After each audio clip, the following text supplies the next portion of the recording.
আসসালামু আলাইকুম ওয়া রাহমাতুল্লাহি ওয়া বারাকাতুহু। ইন্নাল হামদুলিল্লাহ ওয়াস সালাতু ওয়াস সালামু আলা মান লা নাবিয়্যা বা'দা। আল ইনআম ইসলামিক ল রিসার্চ সেন্টারের পক্ষ থেকে আপনাদেরকে জানাচ্ছি অন্তরস্থল থেকে মোবারকবাদ। আমরা আবার আমাদের স্টুডিও থেকে যুক্ত হয়ে গেলাম আপনাদের সাথে সরাসরি মাসলা মাসাইলের লাইভ নিয়ে। তো যারা আমাদেরকে দেখছেন, প্রশ্ন করতে চাইলে কমেন্ট সেকশনে গিয়ে আপনি আপনার প্রশ্নটি করে পাঠিয়ে দিন। আমরা আপনার প্রশ্নটাকে উত্তর দেওয়ার চেষ্টা করব এবং আপনার প্রশ্নটি যদি জটিল হয় আমাদের ফতোয়া বিভাগের ছাত্ররা এটাকে রিসার্চ করবেন এবং সামনের সপ্তাহে ইনশাআল্লাহ বলে দেওয়া হবে। তো আমরা চলে যাচ্ছি আমাদের নিয়মিত মাসলা মাসাইল আলোচনায়।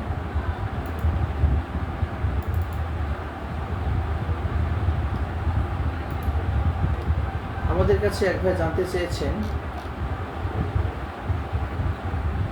যে ভাবির আপন বোনকে বিয়ে করতে চাচ্ছি, কিন্তু আশপাশের লোকজন বলতেছে তাকে বিয়ে করা হারাম হবে, তাই ঘরের লোকজন রাজি হচ্ছে না।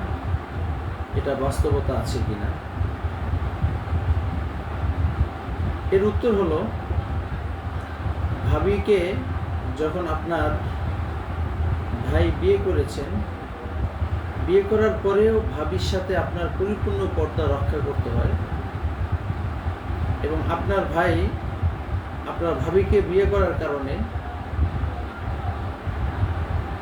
আপনার ভাবির অন্যান্য যত বোন আছে তাদেরকে বিয়ে করা আপনার জন্য হারাম হয়ে গিয়েছে।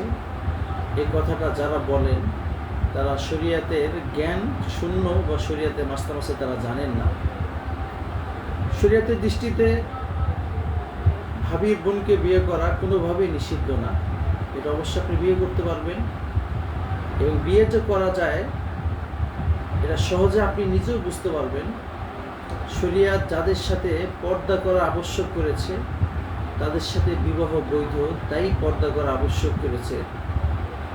তো ভাবি তার সাথে যেমন পর্দা করতে হয়, যদিও ভাবি থাকা অবস্থায় বিয়ে করা যাবে না, যেহেতু শরিয়াতের দৃষ্টিতে আরেকজনের বিবাহিত স্ত্রীকে বিয়ে করা যায় না, কিন্তু ওই ভাবি যদি কোনোভাবে আপনার ভাই থেকে বিচ্ছিন্ন হয়ে যায় তখন আপনার জন্য সে বৈধ হয়ে যায়। ঠিক তেমনইভাবে আপনার ভাবির বোনকে আপনি বিবাহ করতে পারবেন, শরিয়াতের দৃষ্টিতে এখানে কোনো সমস্যা নেই। বিয়ে করা যায় না মাহরামদেরকে এবং বিয়ে করা যায় না আরেকজনের স্ত্রীকে।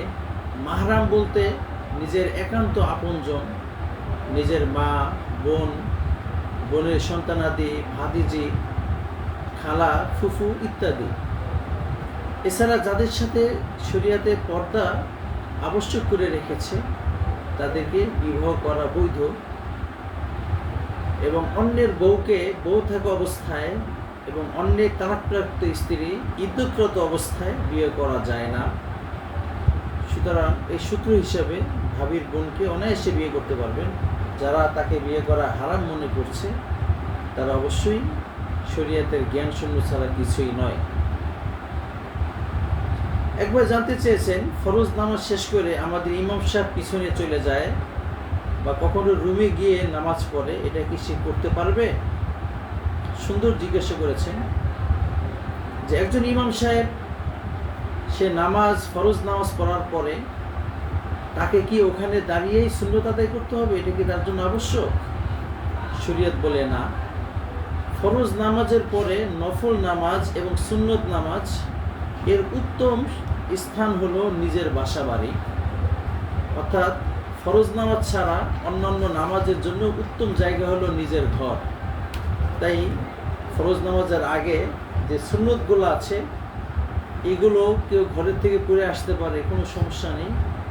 এবং ফরজের পরে যে সুন্নতগুলো আছে এটা যে কেউ নিজের ঘরে যেয়ে পড়তে পারে এবং এই বৈধতার ভিতরে ইমাম সাহেবও আছেন। তাই ইমাম সাহেব ফরজ নামাজের পরে সে যদি মসজিদ থেকে বের হয়ে বাসায় যে সুন্নত পড়তে চান অথবা তার রুমে যে সুন্নত পড়তে চান, অথবা পিছনের কাতারে যে সুন্নত পড়তে চান, এটা সবগুলোই তার জন্য সম্পূর্ণ বৈধ। এবং এর কোনো একটা যদি সে করে আর আপনারা বাঁকা চোখে দেখেন, তাহলে সবাই গুনাহগার। মনে রাখবেন, ইমাম সাহেবের জন্য আর আপনার জন্য শরিয়াত আলাদা আলাদা নাজিল হয় নাই। একজন মুসল্লির জন্য যেই কোরআন, ইমাম সাহেবের জন্য সেই কোরআন। একজন আম পাবলিকের জন্য যে ইসলাম, একজন হুজুরের জন্য শিখছে একই ইসলাম। আম পাবলিক না মানলেও সমস্যা নেই, এবং হুজুর মানুষ, সে তার বৈধতা সীমানার ভিতরে ঘরে যে নামাজ পড়লে বা মসজিদ নামাজের ফরজ পড়ানোর পরে বাসায় চলে গেলে বা পিছনে আসলে সমস্যা হবে।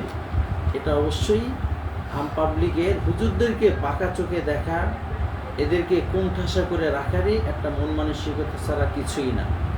তাহলে আমি আবার প্রশ্নটা দিচ্ছি যে ফরজ নামাজ ছাড়া যে কোনো নামাজ, সেটা সুন্নতে মুআক্কাদা হোক বা নফল হোক, এটার উত্তম স্থান হলো নিজের বাসা বাড়ি।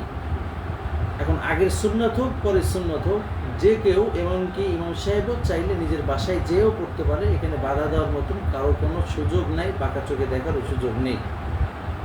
আশা রাখি আপনি উত্তর পেয়েছেন।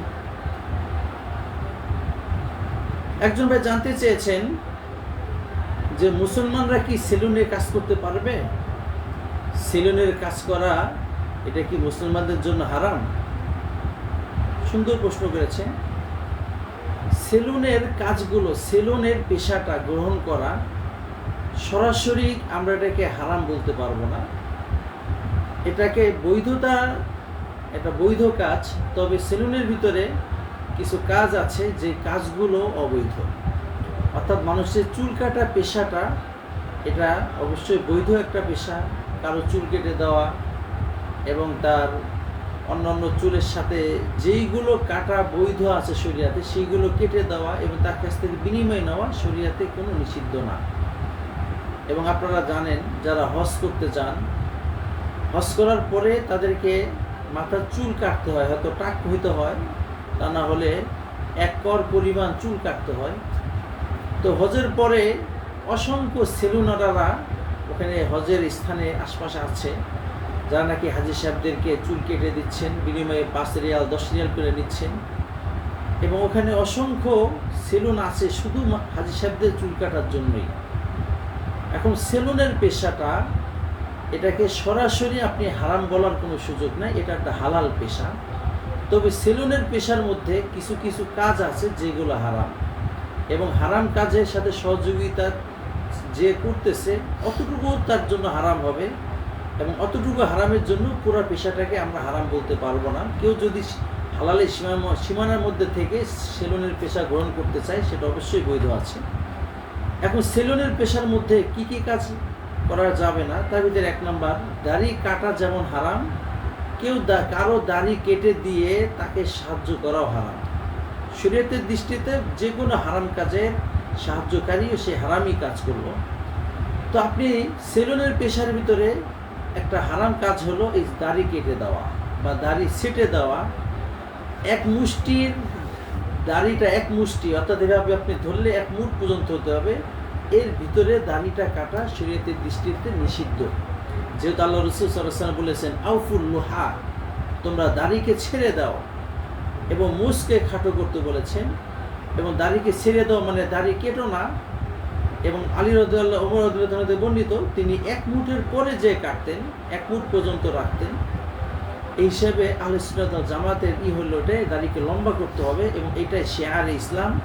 দাড়ি রাখা এটা ওয়াজিব, এবং দাড়ি কাটা হারাম, এবং আরেকজনের হারামে সাহায্য করতেছেন, এটা একটা নিষিদ্ধ কাজ। দ্বিতীয়ত, আপনি যদি কারো শরীরের এমন কিছু কাটেন যেখানে নাকি আপনার জন্য কাটা বৈধ না, তার যে সমস্ত পশমগুলো তার একান্ত ব্যক্তিগত জায়গায় গজিয়েছে, এগুলোর তো কাটার কোনো সুযোগ আপনার নেই।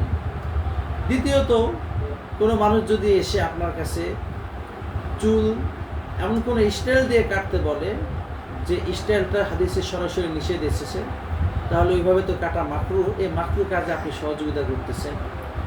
অথবা একজন মানুষ, সে তার চুলে এমন কোনো রং লাগাতে চাচ্ছে যে রংটা শরিয়াত অ্যালাউ করে না, আপনি সেখানে সাহায্য করতেছেন। এরকম কিছু নিষিদ্ধ কাজ ছাড়া আপনি একজনের চুল স্বাভাবিকভাবে টাক করে দিবেন এবং একজনের বাবরি আপনি সাইজ করে দিবেন, একজনের চুলকে আপনি কদম সাট কেটে দিবেন, ইসলামী যে সমস্ত সাটগুলোকে অ্যালাউ করে, কোনো সমস্যা নেই। এরকম সেলুনের পেশা গ্রহণ করা অবশ্যই বৈধ আছে এবং ইনকামও হালাল হবে। আশা রাখি আপনি উত্তর পেয়েছেন। একবার জানতে চেয়েছেন প্রভিডেন্ট ফান্ডের যে সুদটা দেয় বা যে লাভ্যাংশ দেয় এটা হালাল না হারাম। এর উত্তর হলো, প্রভিডেন্ট ফান্ডে আমরা যে টাকাটা রাখি এখানে কিছু একটা অংশ আমাদেরকে বাধ্যতামূলক আমাদের বেতন থেকে কেটে নেয় এবং বাধ্যতামূলক